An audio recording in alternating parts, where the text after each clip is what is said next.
From 2014. Issue of Islamic alienation feeding jihadism. Former Treasurer Peter Costello has written compellingly on the myth of Islamic alienation feeding jihadism.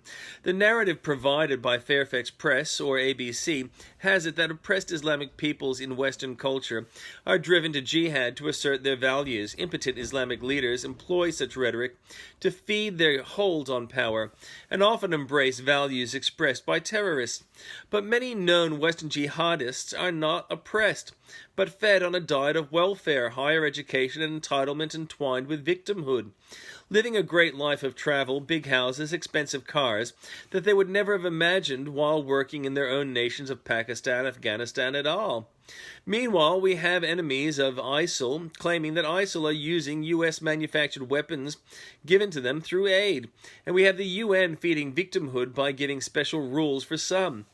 Palestinian refugees are not given the citizenship of the nations they are born in, unlike refugees elsewhere in the world, meaning that generations can call themselves refugees when they're not. The issue of alienation feeding unrest. Van Gogh's letter to a relative at age 27, 10 years before his death, is compelling. He had achieved nothing and despaired of contributing to this world. But he was a man of passion. He recognized his weaknesses, but he persevered. At 27, he could not draw well, but by age 37, he was one of the greatest artists ever. Greatness needs perseverance, but the narrative of alienation fed by Fairfax Media and the ABC is debilitating. We have a stolen generation myth which prevents good people of responsibility raising children, but allows exploitation of children by evil people. We have entitled people taking and presenting resenting ever being asked to give anything. We have people who use race to prevent justifying bad behavior.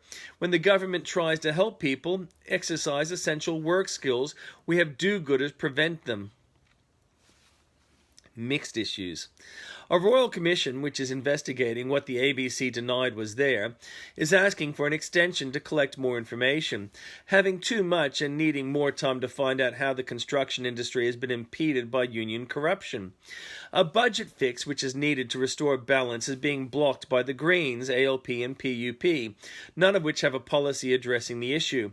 AGW hysterics gloomily face the fact that heating is not being hidden in the ocean either. The media are very keen to inflate the issue of Hillsong, Frank Houston, and a serial pedophile allegation. Is there evidence of systemic corruption? None has been presented as yet. Finally, there is a sad case of a she-male murdered by her boyfriend, a chef. She had worked as a prostitute to send money back home to Indonesia.